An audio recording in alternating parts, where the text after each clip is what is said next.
தமிழ்நாடு அரசின் சென்னை இதழியல் கல்வி நிறுவனம் சார்பாக முதலமைச்சர் மு.க.ஸ்டாலின் தொடங்கி வைத்த காட்சிகளை நாம் பார்த்தோம். கூடுதல் விவரங்களுடன் இணைகிறார் நமது செய்தியாளர் கண்ணன். அந்த நிகழ்ச்சியில யாரெல்லாம் பங்கேற்றிருக்காங்க? நிச்சயமாக தமிழ்நாடு அரசு உருவாக்கியுள்ள சென்னை இதழியல் கல்வி நிறுவனத்தை தமிழ்நாடு முதலமைச்சர் மு.க.ஸ்டாலின் இன்றைய தினம் திறந்து வைத்துள்ளார். சென்னை இதழியல் கல்வி நிறுவனத்தை பொறுத்தவரை முழுவதும் தமிழ்நாடு அரசால் உருவாக்கப்பட்டுள்ளது.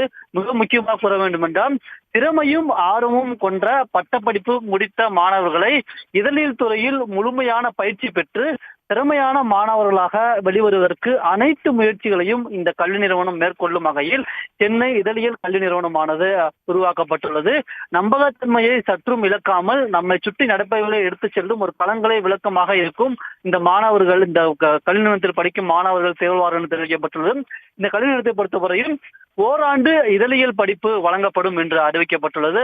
அதன்படி பார்த்தோம் என்றால், சென்னை இதழியல் கல்வி நிறுவனத்தை தமிழ்நாடு முதலமைச்சர் மு.க.ஸ்டாலின் இன்றைய தினம் திறந்து வைத்துள்ளார். இந்த திறப்பு விழா நிகழ்ச்சியை பொறுத்தவரையில் தமிழ்நாடு முதலமைச்சர் மு.க.ஸ்டாலின் இந்த இதழியல் கல்வி நிறுவனத்தை திறந்து வைத்தார்.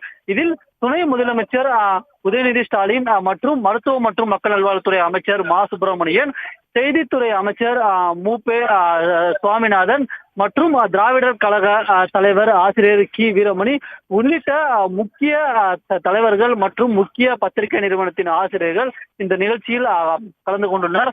இந்த சென்னை இதழியல் கல்வி நிறுவனமானது இந்த ஆண்டு முதல் செயல்பட தொடங்க உள்ளது.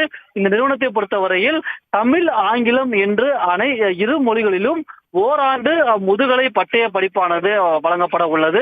இதற்கான விண்ணப்பங்கள் பெறப்பட்ட நிலையில் விரைவில் மாணவர் சேர்க்கையானது தொடங்கப்பட்டு விரைவில் வகுப்புகள் தொடங்கப்படும் என்று எதிர்பார்க்கப்படுகிறது.